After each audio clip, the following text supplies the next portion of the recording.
Welcome back everybody to part 2 of this text-to-image AI generator walkthrough and kind of familiarization. They're really cool, so I want to get them out and show them to as many people as possible. I've been having a lot of fun with them, as you can probably tell on our Instagram account, instagram.com/gobig. If you haven't followed us yet there, definitely go and follow us. We post a lot of pictures that I have generated from the AI generators, some from DALL-E. I usually try to post 1 or 2 per day from DALL-E and 1 or 2 per day from Midjourney. I prefer this Midjourney AI. It does have some limitations as far as size limitations of the images, but it does have some other cool features that kind of make up for it. There's some good things and bad things about both of them. We'll get into the bad things about Midjourney as we go through it, but I think Midjourney is still by far my favorite of the 2 generators, just because the images look a lot cooler. I'm not sure how the algorithm's different. I can't speak to the technical aspect, but I can show you how it works and how to get started. So let's go ahead and do that right now.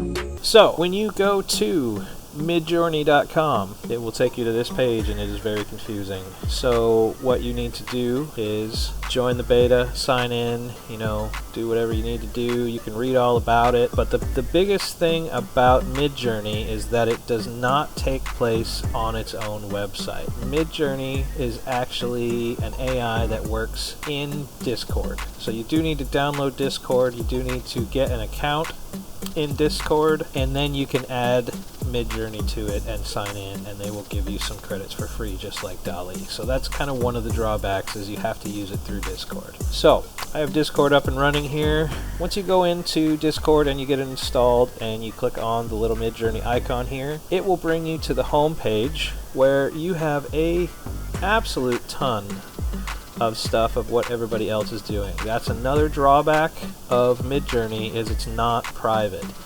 You get to look at what everybody else is doing, which is kind of cool because you can get inspired by some things that you see that are really cool, and it can inspire you to create your own versions of things that other people are trying out. So the other cool thing about being able to see what everybody's doing is there's such a wide variety of what everybody is doing. I mean, look at that. You get a Pope being a DJ, and then you go straight into masks, animal masks, and then you go into mushrooms. I mean, there's such a wide variety of what everybody's doing. And then here's some more artistic. You can get lost in doom scrolling through the Midjourney home, but what we're going to do is we're going to learn how to start our own. So in order to do that, you go to one of the newcomer rooms, any of the newbies rooms, click on it, and that's going to take you here. And you can see this is still public, this is still what people are working on, but it's not just a showcase. Like, this is a pretty cool one, and he is making variations of that and doing a really good job. So we go all the way to the bottom, and it's not helping. Jump to present. There we go. Let's do that. Okay. So this is just going to keep scrolling with all of the action that other people are doing. So let's start with our own prompt. With Midjourney, you can't just type in what you want to see, because since it's Discord, it's just going to send it as a message. So you have to activate the prompt by typing /imagine, but you have to type it right, or you can start typing it and then click on it. So now that we have the prompt in, we're going to make a car just like we did in the last one. So let's start off with the same car. Let's do a car. I don't even remember what I did on the last one. So we'll do a car. Let's just do on a road near a river. Now this is going to give you the default style, the default size, the default everything. And as you can see, other people are doing things, and we just lost our prompt. So we scroll up, we're waiting to start. It's okay. This moves really quick. And while we're waiting on ours to go and get processed through the engine, we can see what other people are doing. But there, now it's started working. Default everything. Oh, I have the settings changed here. So when it's done, it spits it out at the bottom, which is why I wanted to get near the bottom. So if you're wondering, if you're watching it render and you're wondering where it went, click on the go to the bottom, or you can go to the direct chat, which I will show you in a minute. But these are our 4 options. They're not 4 options like in DALL-E. This is one image that says 4, so we can save this as 4 options, but we can save them individually, and it does what's called upscaling. So it gives you the 4 options that it thinks that you wanted to see, and then we can pick one or all 4 to upscale, and then it will make a larger picture of it. So this is 1, 2, 3, and 4. And what these buttons are is upscale image 1, upscale image 2, upscale image 3, upscale image 4. The V's down below are variations. So if you like this image and you want to see other variations of it, you can hit the button. So this is kind of cool. Go back, the little Volkswagen Beetle there, we'll see other variations of that. So I like the second one, so let's upscale the second one, and let's see variations on the first one. But I like that one as well, so we'll see variations on that one as well. Now, one thing to remember is that these are starting jobs. So you can scroll down, and you can see the jobs, but remember to just stay at the bottom of the feed, and it's done when you get these buttons. So here's our variations on that image 1. I kind of like this first one, so we'll upscale the first one and see what we got. So an upscale doesn't give you exactly the same picture that you see. It's going to upscale it, but it's going to add more detail because the picture is going to be larger. So let's upscale image number 2 here, and we'll see what it gives us for that one. Sometimes you can see the perfect picture in these little thumbnails, and then it goes to upscale and the details aren't the same, which is kind of frustrating.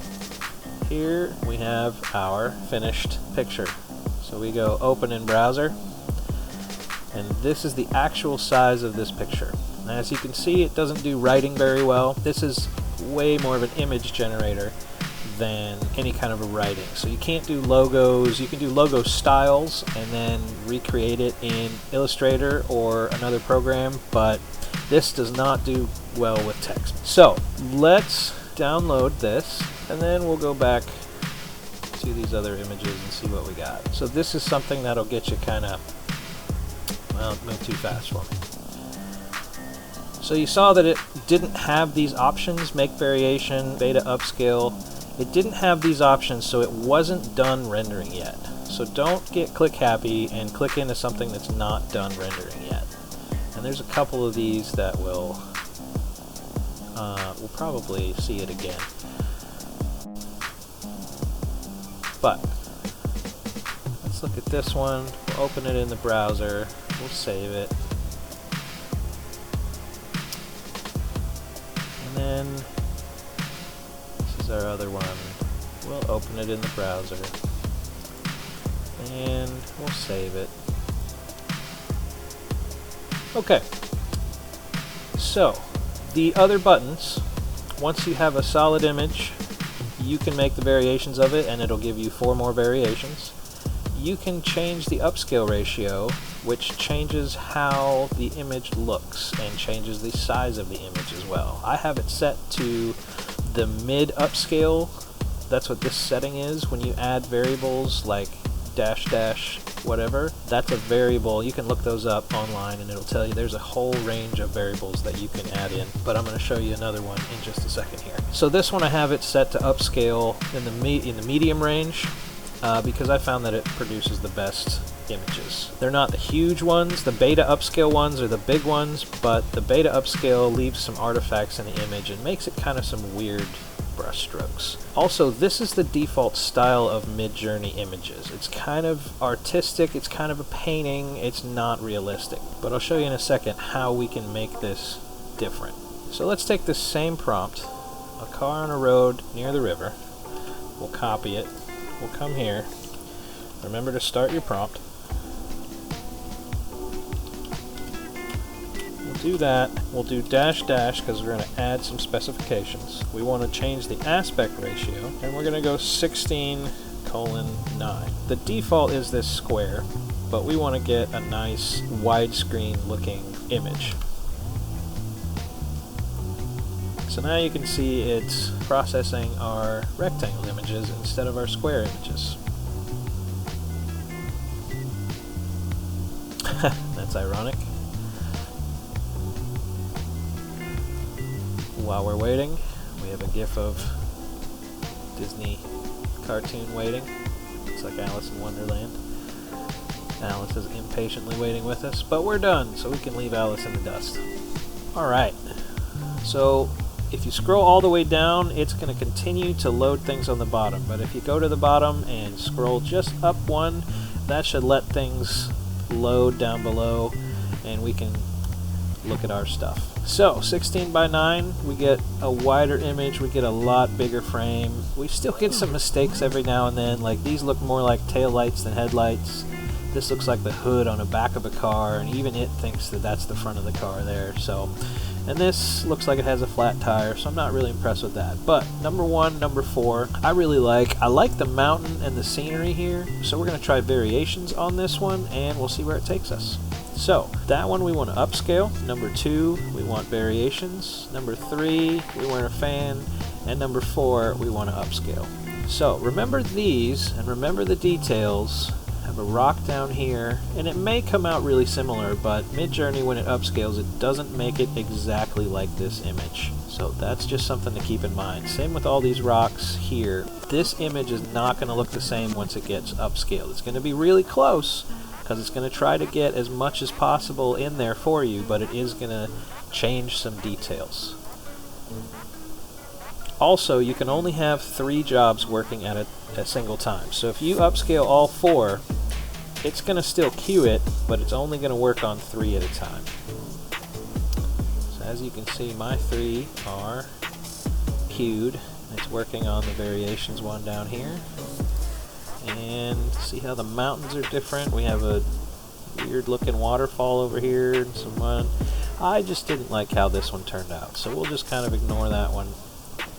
And we'll wait for the other ones to start going through. We're still waiting on that one to start, still waiting on that one to start. Out of our 3 jobs. Since this is a community processor, we have to wait for other people. We go into a queue, and then we wait for other people's to be processed, and we wait our turn. 1 eternity later. I think this is more appropriate to get our GIF of Alice waiting to get one started. Nope. Yep, there we go. Alright, so this is now upscaled. See how the rocks are in different places? A little bit different, but still a beautiful picture. So we're going to save this one, and we will make it available on our website, on canvases and posters and all sorts of stuff. So, back to here. There's our other one. Another beautiful painting of a car. Save it as well. Okay, so this is a painting style. This is the default style of the Midjourney. So let's take that same thing and try to make it as real as possible. So remember, start our prompt. Imagine, hit space or click on the imagine to get your little prompt window here. Then we're going to do the same prompt, but we're still going to put our aspect ratio because we want a rectangle image, but we're going to put in a keyword to make it look realistic. We want photorealistic, and we'll put in 8K. Here's our prompt here as we wait. I might cut this stuff out.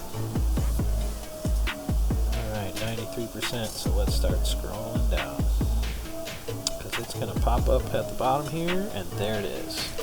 Look at these. Some of these are still kind of, painting-esque, but this one here. So let's upscale that one. This one we kind of already have, but let's upscale this one as well. Where'd our picture go? So we're going to upscale that one, and we're going to upscale that one, and then we'll move on to something else. You can add and remove words. And just like DALL-E, you can reference famous artists, and it'll make images in their style.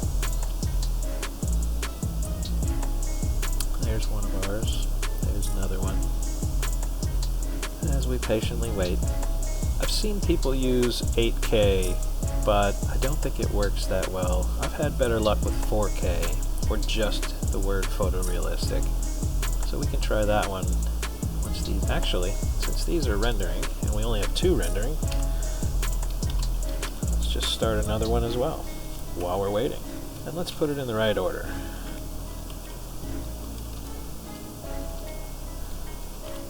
A classic car on a road near a river, dash dash, AR 16 9, and we'll see just exactly how our changing the text changes up the image. Still waiting, still waiting. This does go a lot faster when there's less people on it. If there seems to be a busy room, you can find another room that has less people in it, and you can just try different things. But there are our 2. That one's pretty realistic. That looks like a photo from our original attempt. So one of the things with Midjourney is it'll do little weird things, like the little branch of a trim piece, these turn signals versus these turn signals. So it does look photorealistic, but unlike DALL-E, we can't go in and fix those. We just kind of have to take them as is. And also, I'm not really sure what this frame is doing here. It looks like we're sitting on a dock or something here, and it looks like a photo within a photo. So that's kind of weird, but it still looks pretty cool, and we can trim it down in Photoshop and get just that photo. Still keep this one. Let's look at this one. That looks a lot better than it did now that it's upscaled. It looks a little bit more realistic, but it still looks like a pretty realistic painting.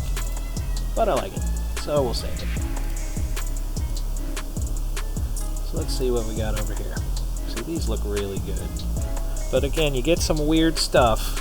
Like here's a round turn signal, here's an oval turn signal. You can see that's off center. So both AIs try, but since they are still AIs, they're not perfect. They're not going to give you a perfect car. It might even out a little bit when we upscale it, so we can try this one.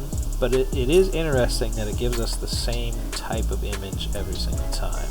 We changed it to a classic car, and this one's pretty much the same as we got a minute ago, but this is kind of like that one that we just downloaded, and it just changed the car. So here's a good example of what happens when you don't use that imagine tag to get the prompt window up. It will just go in as a regular message into the chat. It will not actually start anything, and if he's brand new, he's probably confused and wondering why he's not getting an image. But if you would watch this video, which you can't because I'm making it right now, you would learn better. So one last thing to show you, if this scrolling, when it's really busy in here and the scrolling's too fast, you can click on the Midjourney bot, you can open up a direct message, you can type anything in here, hit enter, and it'll take you to a direct message window. And these are some ones that I've made previously because I've been working in the direct message window. So if you go into the direct message window, you can do all of your prompts here. So let's do one last car. Let's do an abandoned classic car, an abandoned theme park.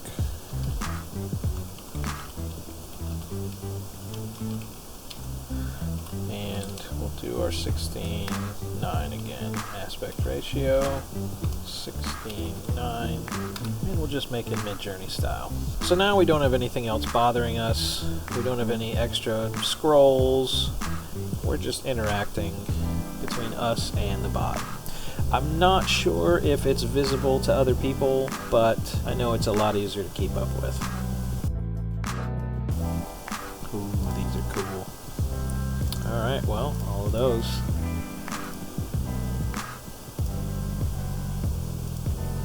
Hopefully they stay true to their originals, except for this one.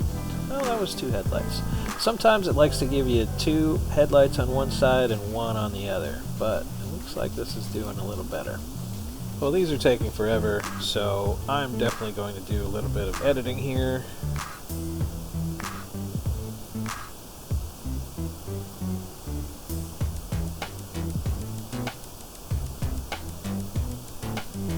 Alright, looks like we got 3 of the 4 to pop up. Waiting on that 4th one there, but let's take a look at these. Again, like we said with text, it doesn't do text very well. I don't know what it is doing with those rides, but I still think this is a really cool picture. There's a lot of door handles on this car, but like we mentioned before, it takes some creative liberties in how it designs a picture. So let's save this one. See this one, how this turned out. That's pretty cool. Except for this windshield here, not really sure what's going on, but I still like it. It's an AI picture. It's not going to be perfect, as you can see with the headlights here, but some of the features are just really cool. Like this trim, that's really creative, and it can give you some ideas for real life stuff. I think it'd be pretty cool to have a 50s trim that was kind of in a Fast and Furious image on the side of the car there, kind of raised off of the car. I think that's pretty cool. It'd be neat if somebody would do that in real life.